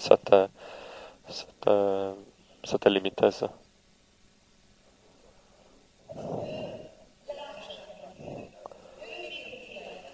Și trebuie să vedem viziunea lui, să vedem modul în care trebuie și acea cale va fi de succes pentru noi.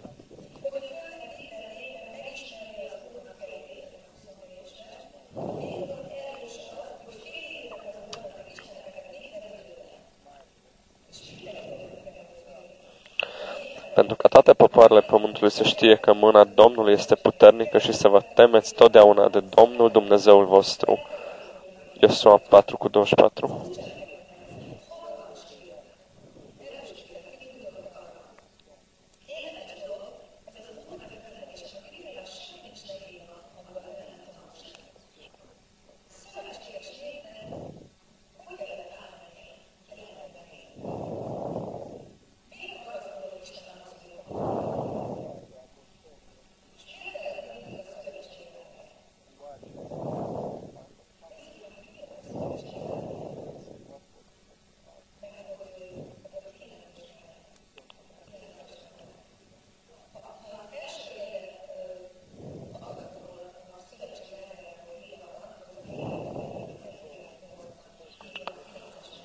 Împărați 8. 9. În chivot nu erau decât cele două table de piatră pe care le-a pus Moise în el la Horeb când a făcut Domnul legământ cu copiii lui Israel la ieșirea lor din țara Egiptului. Și ce a fost în legea, deci cele două table de piatră.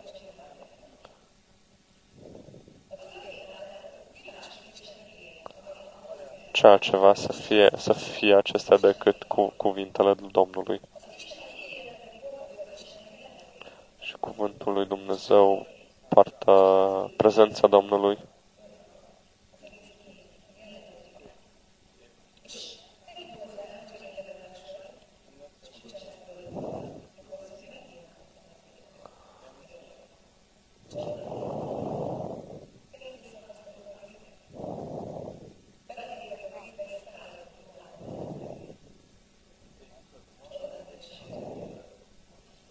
Și au loc minuni. Dacă cuvântul Domnului merge înainte. Evrei, capitolul 9, versetul 4.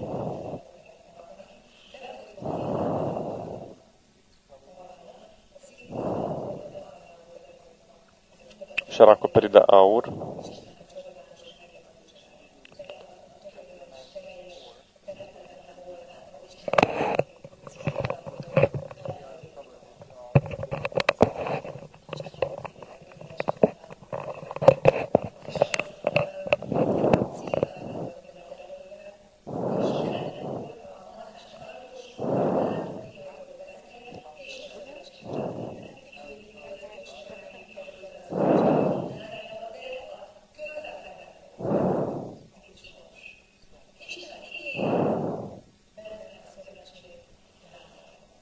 Cuvântul Domnului în chivotul legământului.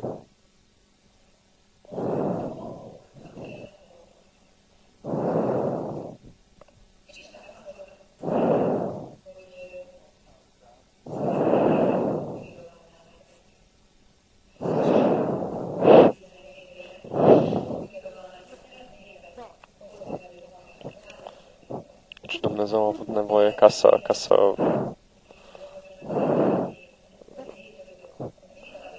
aducă, ca să creeze preoți înaintea poporului. Și tot în așa fel i-a creat ca și o împărăție a preoților și un popor sfânt. Și datoria lor era să poarte chivotul legământului și astfel slava Domnului. Și cât de importantă era această funcție de preot, să putem vedea în faptul că cei care au trebuit să Exod 28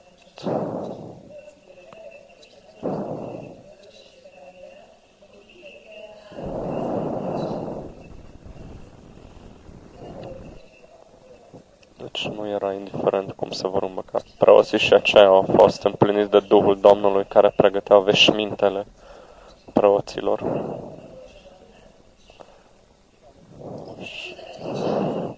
Și Noul Testament semnalează că noi am fost făcuți preoți și regi.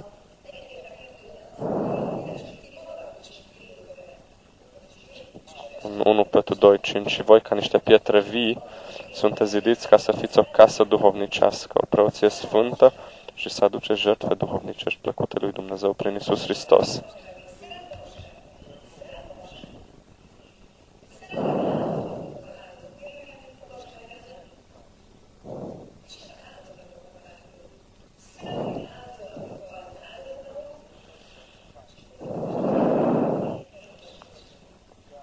Sunteți zidiți ca să fiți o casă duhovnicească, o preoție sfântă și să aduceți jertfe duhovnicești plăcute lui Dumnezeu prin Iisus Hristos.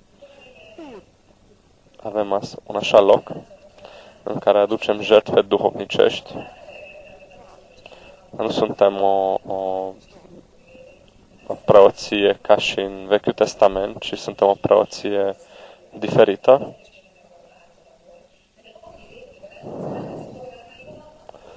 Dar avem o slujbă duhovnicească, funcția asta de preoție, ca să fim plăcuți înaintea Lui. Nu din fapte bune, ci din jertfe duhovnicești.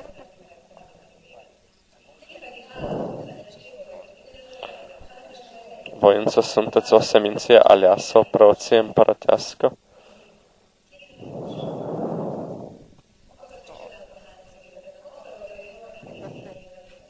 Deci vrei să vezi miracole în viața ta, vrei ca Iordanul să se despice în fața ta. Trebuie să știi că ești niște preoție și preoția merge înainte și poartă chivotul legământului. Și are formă. Chivotul are forma unui bust.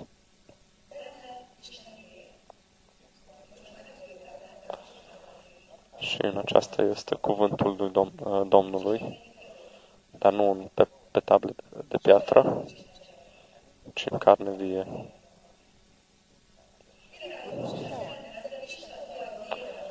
Un neam sfârt, un popor pe care Dumnezeu și l-a câștigat ca să fie Lui, ca să vestiți, ca să vedeți puterile minunate ale Celui ce va chema din întuneric la lumina sa minunată.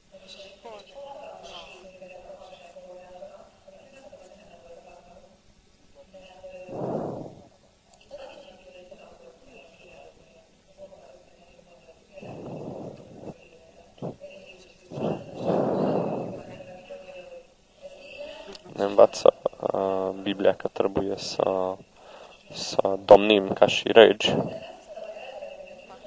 Dar nu trebuie să uităm că am fost făcuți preoție sfântă regală. Și nu trebuie să uităm de slujbele acestea. Pentru că acestea umblă împreună, această slujbă de regi și de preoți.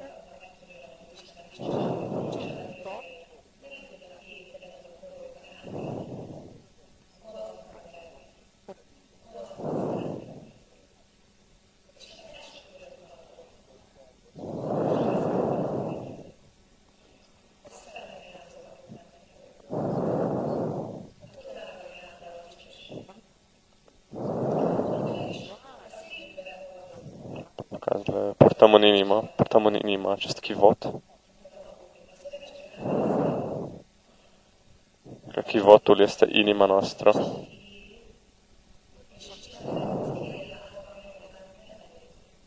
Și prezența Domnului o purtăm în inima noastră.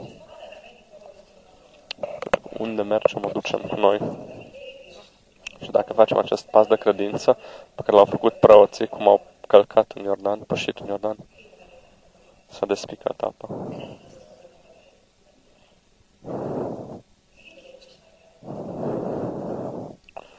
A trebuit să facem acest pas în credință.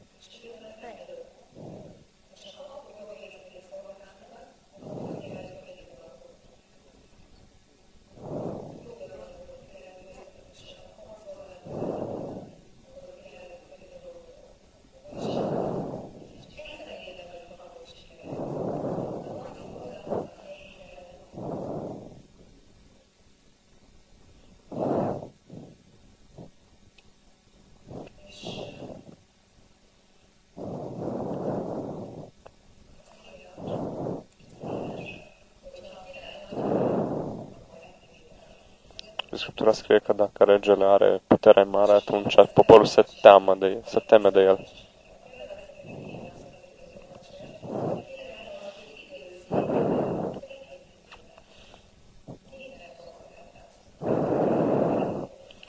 Și ajunge ca regele să se uite și toate lucrurile rele vor dispărea.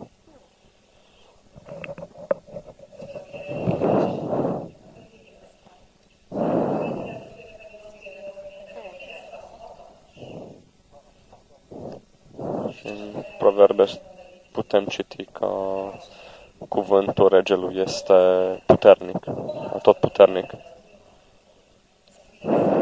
Acesta este cuvântul regelui. Și dacă cuvântul regelui este așa,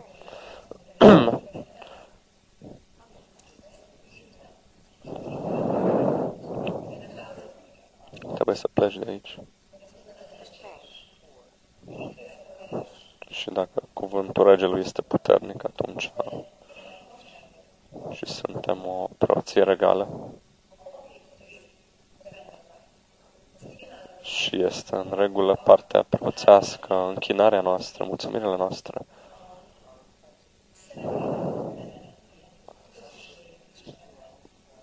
Comunitatea noastră, cu părtășania noastră, cu Dumnezeu, cu Domnul. Când intrăm acolo, ne spune oare Iisus că nu te cunosc, că n-ai petrecut cu mine nici măcar o oră.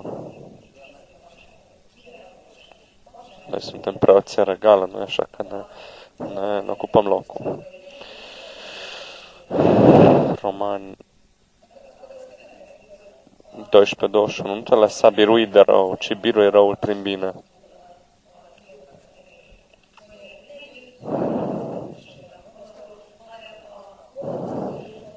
Deci nu te lăsa birui de rău, ci biruie răul prin bine. Dacă este posibil.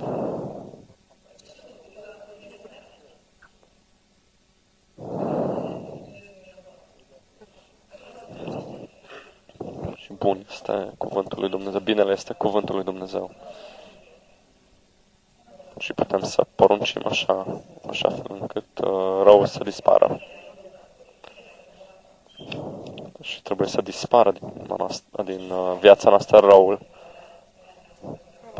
poruncim ca și un rege.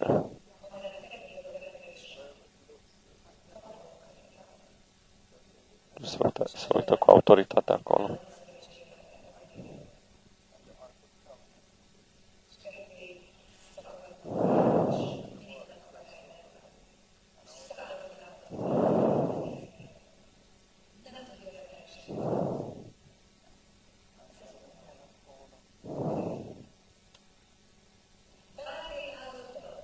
Orice îți stă în cale.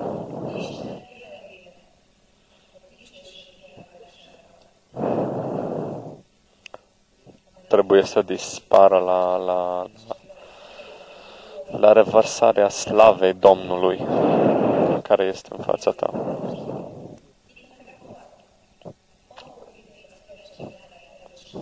Preoții au adus chivotul legământului înainte și s-au închinat Domnului și strigă că nu există mai bun decât Domnul, mila Lui este veșnică și inamicul va fuci și tu vei putea trece cu picioarele uscate.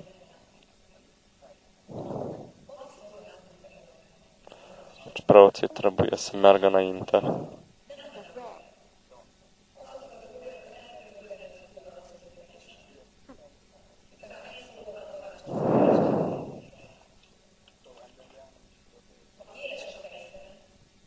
Dacă este ascuțită săcurea, trebuie să-i dai, să o lovești doar o dată.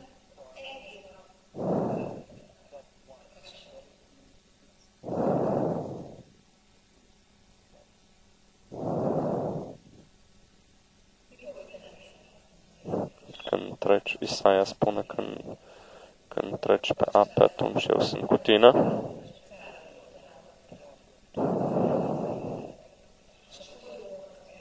Și că treci prin râurile acestea nu te vor doborî.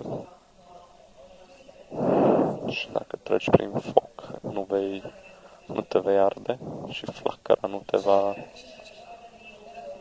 Și Drac, Mișac și Abednego au fost aruncați în mijlocul focului.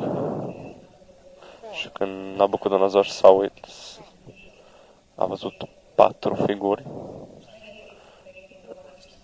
și a patra parcă era asemănătoare unui fiu al lui Dumnezeu. Și el a fost acolo și a ocrotit de foc. Pentru asta chivotul trebuie să meargă înaintea ta. Trebuie să știi ce este scris. Trebuie să știi că asupra fiecare drum al tău este poruncită ocrotirea. Și trebuie să putem să exclamăm asupra tuturor situațiilor. Să putem exclama, sfințească-se numele Tău în această situație. Exclam că Isus este Domnul în această situație. De aceea te binecuvântesc, te slăvesc. Aceasta este slujba noastră de preoție.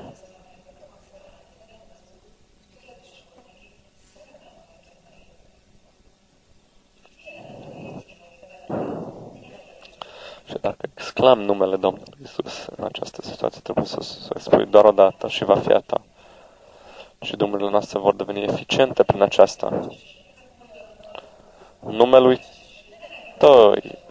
Tău să-ți aduci glorie, scrie psalmistul.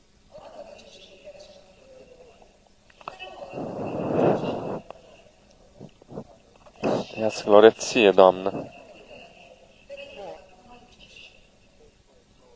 Ia-ți slavă din asta. Asta este slujba de preoție.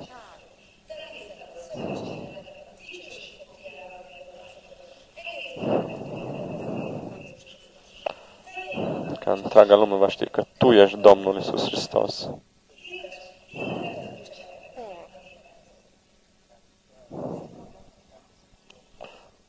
Asta este slujba noastră de preoție.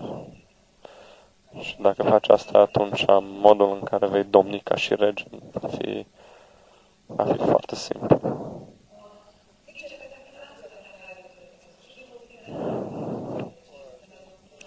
Evrei 13:15, prin el să aducem totdeauna lui Dumnezeu o jertfă de laudă, adică rodul buzelor care mărturisesc numele Lui în orice situație. Ar fi asta.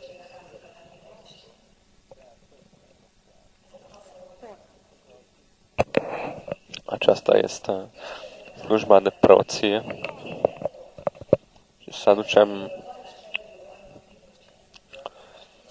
prin el să aducem totdeauna lui Dumnezeu o jertfă de laudă, adică rodul buzelor care mărturisesc numele Lui.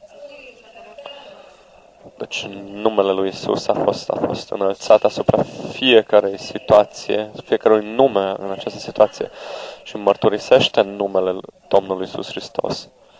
Că Domnul se așteaptă aceste jertfe de laudă din partea noastră. Pentru că numele Lui este un ulei, este un de lemn. Și se schimbă lucrurile dacă exersezi această slujbă de preoție.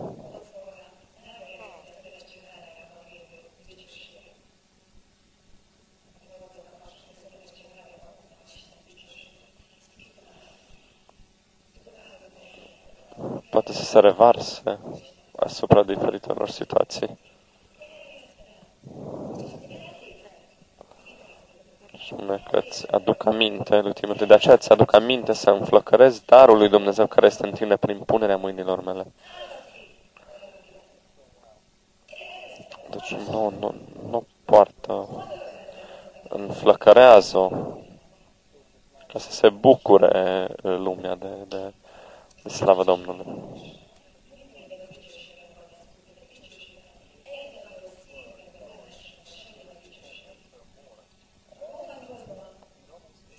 Romani 8.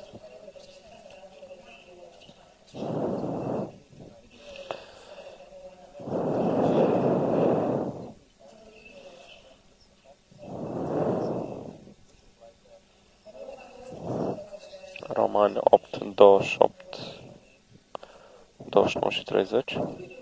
De altă parte, știm că toate lucrurile, ridicați-vă mâinile dacă îl iubiți pe Dumnezeu, că asta ne-a fost scrisă tuturor. Pe de altă parte, știm că toate lucrurile lucrează împreună spre binele celor ce iubesc pe Dumnezeu.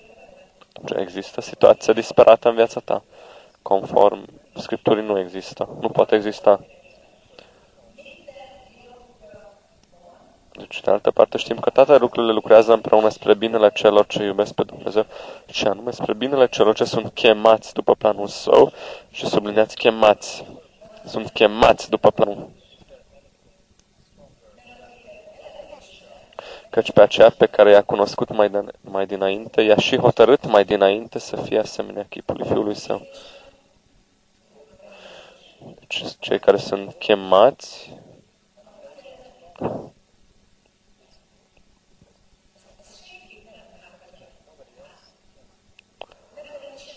deci nimeni nu poate schimba asta. Schimba chemarea, orânduirea Domnului.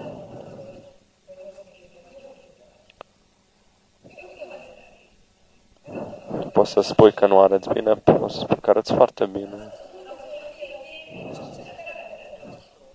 Că ai fost creat în imaginea Lui. Și poți să spui doar că arătăm cu adevărat bine.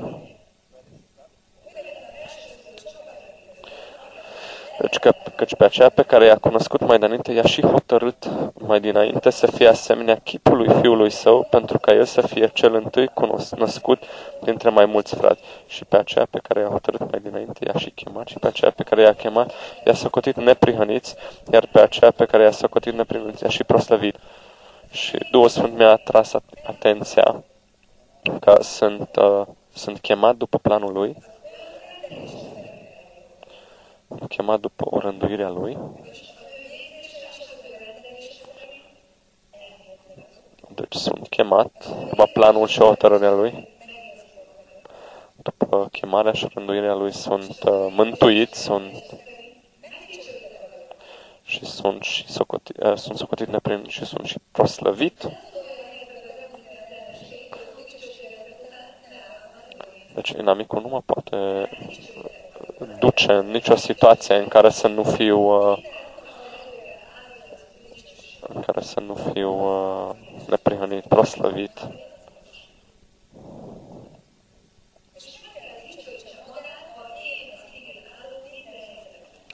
Și dacă eu stau pe cuvântul lui, dacă mă bazez pe cuvântul lui, atunci el trebuie să se proslăvească în fiecare situație.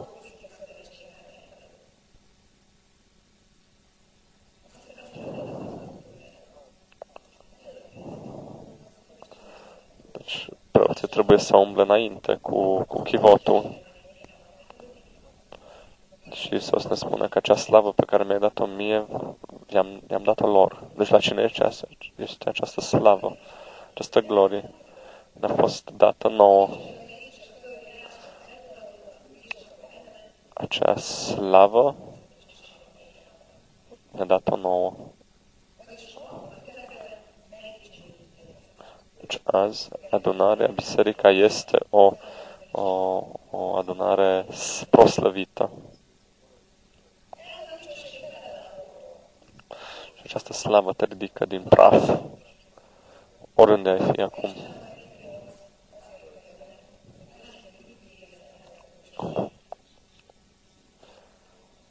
Și 1 Samuel 2:8. Și dacă spui că în situația ta nu există ajutor, uite-te unde ești. Ești în praf, în noroi. Ce adâncime ești? Și ce spune cuvântul? Ce face această slavă? 1 Samuel 2:8. El ridică din pulbere pe cel sărac. Ești sărac și te așteaptă ridicare. Ridică din gunoi, din noroi, în versiunea maghiară, pe cel lipsit. Ca să-i pună să șadă alături cu cei mari. Ești chemat spre biruire, spre domnire. Și le dă de moștenire un scaun de domnie îmbrăcat cu slavă. Deci ești pus pe un scaun de slavă.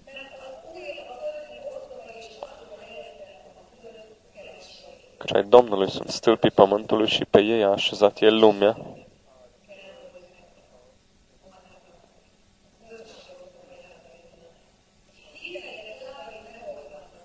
El va păzi pașii prea iubiților lui.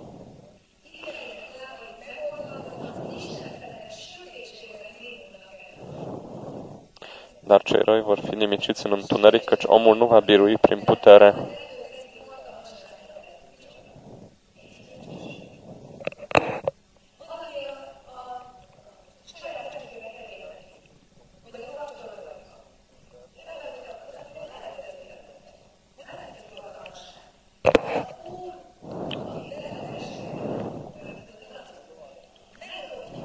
Vrăjmașii Domnului vor tremura dinaintea.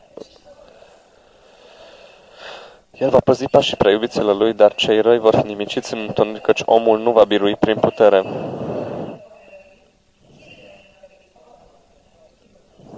Și vrăjmașii Domnului vor tremura din înălțimea cerului, el își va arunca tunetul asupra lor. Domnul va judeca marginile pământului, el va da împăratului său putere și el va înălța tăria unsului lui. Deci de oriunde vii, aceasta este voința slavei lui, ca să fie ridicat. În Iov scrie, Iov 22:29.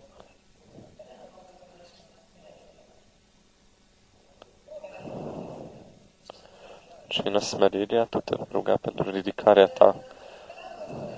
Dumnezeu ajută pe cel cu ochii plecați. Deci vei fi smerit, tu vei numi asta ridicare, slăvire.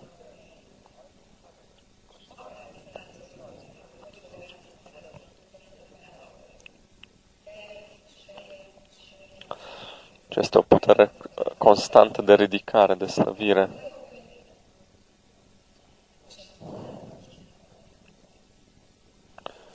Și Dumnezeu ajută pe cel cu ochii plecați.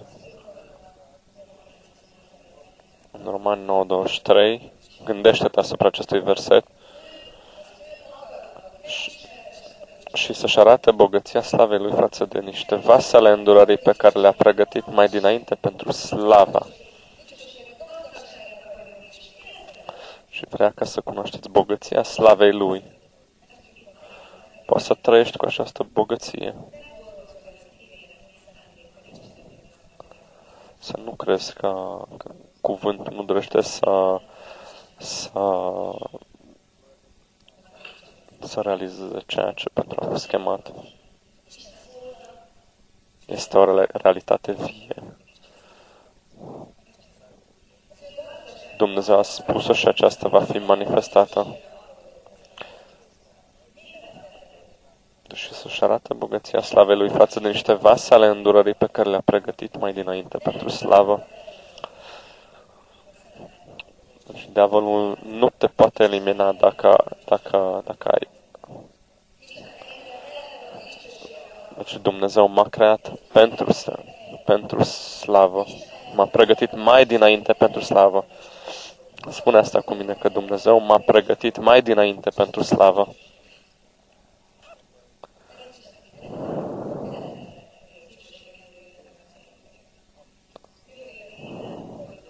Și continuăm de aici săptămâna viitoare.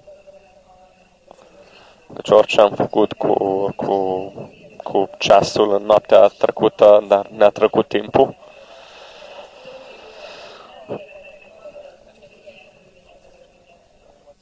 Și niciodată nu trebuie să te compari cu situația în care ești, pentru că Dumnezeu este capabil să te scoate într-o clipă.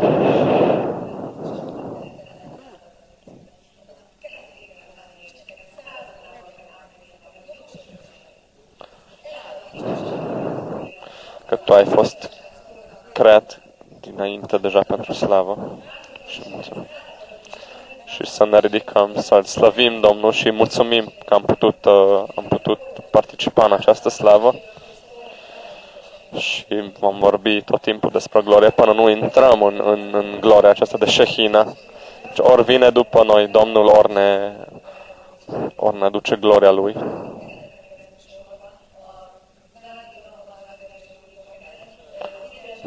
În picioare există ungere de vindecare foarte puternică, în nervii din picioare.